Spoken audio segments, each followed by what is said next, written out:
Hello everyone, welcome to yet another day in this clown decade, the decade where things are only going to get worse before they get better. And today it's just been another day that confirms to me that the legacy media effectively need root and branch reform, because they will just be Labour's or the Liberal left's mouthpiece forevermore. At least the more centrist / left-wing newspapers will be. So why am I saying all this? Well, because obviously we've had plenty of news yesterday about the Southport stabbers history, and I did go through a video on that yesterday, but obviously I didn't go through every detail and there's plenty to go through, so here's some more. I just want to point out how much of an institutional failure it was for these poor girls that were stabbed. So Lancashire Police responded to 5 calls from Axel Rudukana's home about his behaviour before the Southport attacks took place. Yvette Cooper has revealed, as she said, multiple agencies failed to identify the terrible danger he posed, and obviously yesterday it was pointed out that Prevent didn't stop him because technically they couldn't really discern a particular ideology, even though he was clearly violent. And obviously that's mentioned a couple of paragraphs down. But despite all this, the Prime Minister said Britain faces a new threat of terrorism from extreme violence carried out by loners, misfits, young men in their bedrooms. Which is quite lucky for me, because now I have my own office. Anyway, the Home Secretary went into more details on the background of Mr. Rudukana.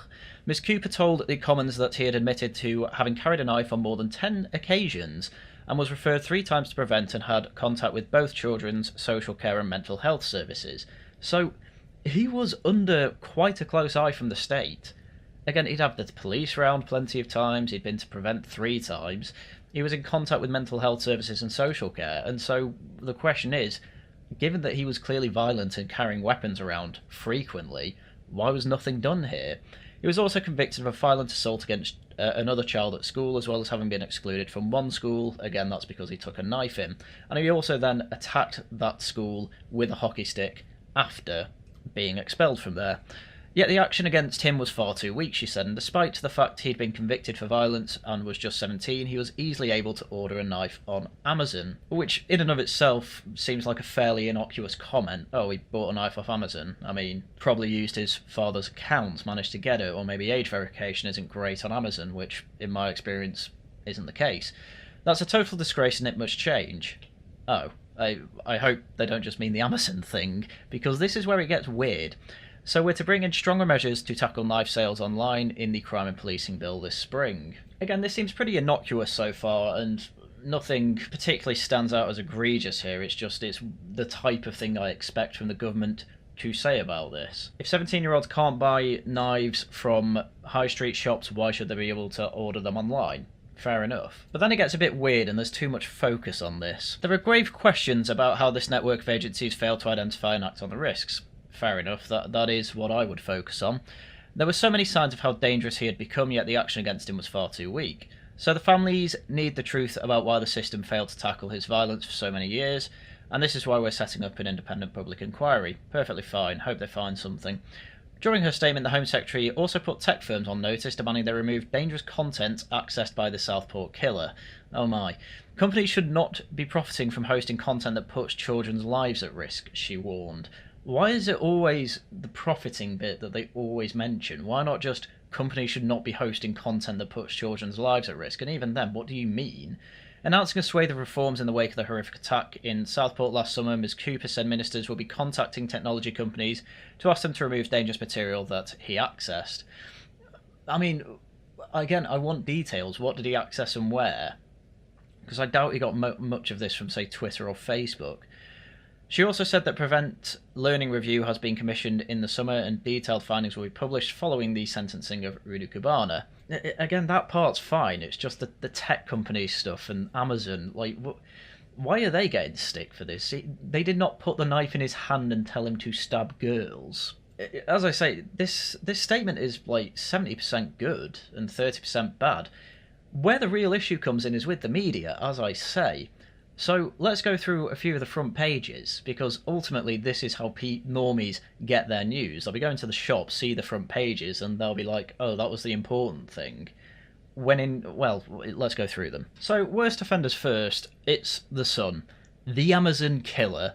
Once again, it's the media pushing what the main narratives are here, and according to The Sun, the biggest problem is indeed the tech firms. The fact he was able to order one of his 10 knives online is the knife he used to kill the kids from Amazon.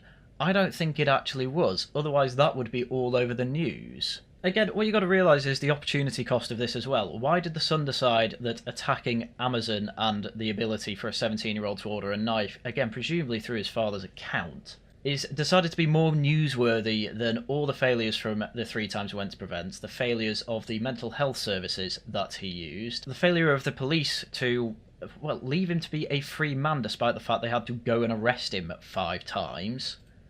You know, also the story yesterday when he, as a 13-year-old, went with a hockey stick to go and beat people with at the school he was expelled from, including staff and pupils.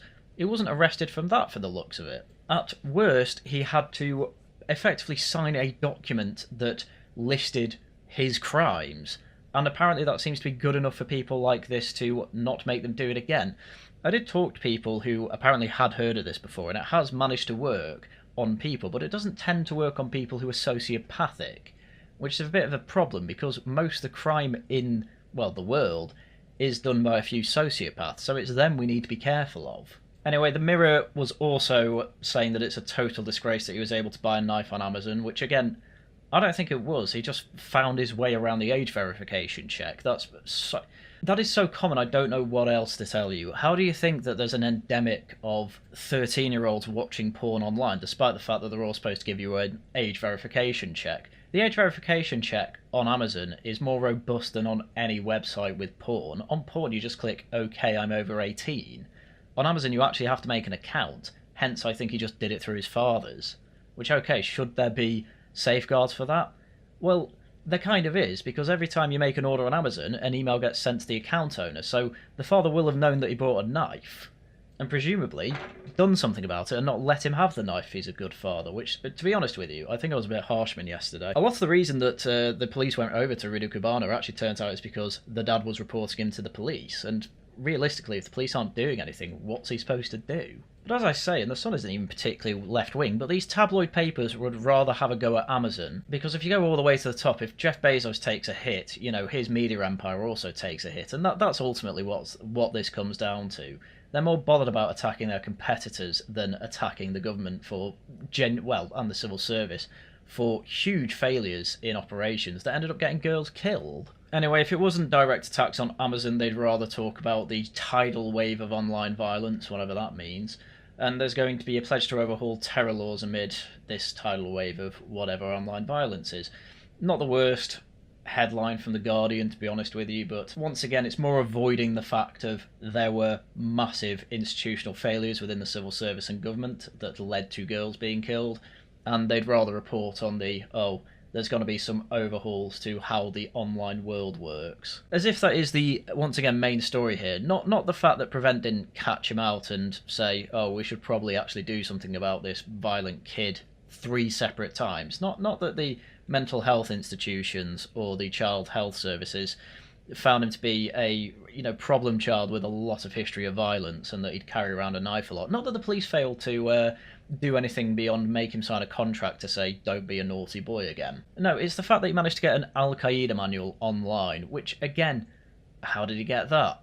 I'm not entirely sure. I don't think he did it through Twitter and Facebook, which is what people's assumptions will be with a title like that. But, again, I don't really trust the legacy media to be particularly honest and actually get to the core of the story like they should. And generally this is how other left-wing papers were dealing with the issue, saying, Labour are going to make threats to tackle tech mongols over harmful content, because that's totally why this kid went violent. Again, the child brought in a knife when he was 13, the teenager I should say. You don't really get that influence from the online world, I'm going to be honest. As an ex-misfit who is terminally online, I don't really see people saying bring knives into school online. In fact, even the mentalists say don't do that. It's just stupid. So why exactly are they talking about this? Well, because I say it helps deflect blame away from the government and, well, Whitehall. Even normie right-wing papers were getting in on this. The Daily Express was saying Britain's new threat from violent online misfits. Again, yes, it was part of the speech of what was said, but really what we should be focusing down on, once again, is the fact that there was institutional failure here. But again, they'd rather deflect. It's all this online world stuff. It's Amazon. oh, it's not that this kid could be naturally violent in some way. You know, it wasn't anything to do with his autism, which can cause, you know, misregulation of emotions and things like that. No, it's the fact he was influenced by the online world, and nobody can give any specifics on that. It's just he went online. Okay, where did he get the Al Qaeda manual? Don't know. Okay, where was he inspired to do mass school shootings or, well, school massacres? Oh, don't know. Nobody knows because nobody looked into it. What is going on yet again is the media taking a few lines from this long speech that had plenty of things to say and going with what they think the most important point is. And none of them think the most important point is the institutional failures from Whitehall and from government and from the police, etc. I've kind of saved the worst example for last, I think. The Times is usually better than this, but even they were going on the Amazon side. And again, this is clearly just to... One, it helps deflect away from the government, but mainly, as I say again, because Jeff Bezos is a competitor to the Times, they want to attack him. That is largely why they are focusing on the fact he got it from Amazon. It wasn't that... Because they never say, like the others, talking about the online world, they say, oh, social media, oh, it's these online tech mongols, that's what we're after. When it comes to this one, for these few papers, they are directly saying it's Amazon. They don't just say he bought it online, they say it's Amazon. They want you to not like Amazon to help you effectively influence you to try and not use it anymore. Or to try and get more government regulation onto Amazon. Again, to hurt Jeff Bezos here, but he's such a billionaire that this he won't care about this. And as I say, the worst part of it is that they'd rather have that personal agenda dealt with than actually do what I think was the best headline here from the Daily Telegraph, who got to the core of the issue. Because they, as I say, although it's not right at the top, it is still on the front page. Police claim that they were gagged over Southport terrorist. They're talking about the cover-up. They're talking about the institutional failure. They are saying once again the police were not doing their job as they should be, which is much, much more important, I would argue, than, there's a way to get around Amazon's age verification checks. You know, it's just, as I say, it is the best headline for this issue that I can see, and yet they didn't put it at the top. I probably would have put that at the top, but obviously the pensioners that the pensioners who are on pension benefits who read the Daily Telegraph would rather read about how benefits cheats will be banned from the road, I suppose. So this does not go without criticism, but this was the only paper I could find with a headline that actually talked about the institutional failure that is at the core of this story. But absolutely none of these headlines beat that of the Daily Star, who say lock up your bins because there's got to be gale force winds coming from Storm Iowin, with some of the best photoshopping I think I've ever seen in my life, along with obviously talking about Musk doing his little Nazi salute. Nothing from the Daily Star on any of this, because the Daily Star is not read by people who want to keep up with politics, but my god, this... In a way, you've got to love the British media in this way. They absolutely have something for everyone. Anyway, I thought I'd end up with a little bit of a funny headline there so that we're not completely black-billed. Anyway, with that, that's everything I had for you for today. So please, if you enjoy my work, you'll enjoy my other streams, such as over on the Worcester Club. Last night, we did a rather long, nearly 4-hour stream covering the Lotus Eaters' takes on Nigel Farage. Believe it or not, I didn't think they were very good, so go to the Worcester Club to see that. Next Monday, we have the Antiquity stream returning on the Worcester Club, so we're covering the Peloponnesian Wars still. That'll be Monday at 9. Tuesday at 9, we'll have Tosh News, which is the newscast that we do over on the Worcester Club, with a panel going through the news of the week. And then next Friday, it'll be Laughing at the Guardian with some whamming. It's the classic chill stream for the weekend, so do come along to that. Videos out as and when I can make them. If you want to support the channel, do subscribe, leave a comment telling me what you think about all this nonsense, and leave a like as well. It's completely free and really helps me get up in the algorithm. If you think I deserve more, membership starts at £2 a month, and you can obviously send super chats and super thanks to any stream and any comment section that I have. But once again, thank you very much for watching, and until next time, goodbye.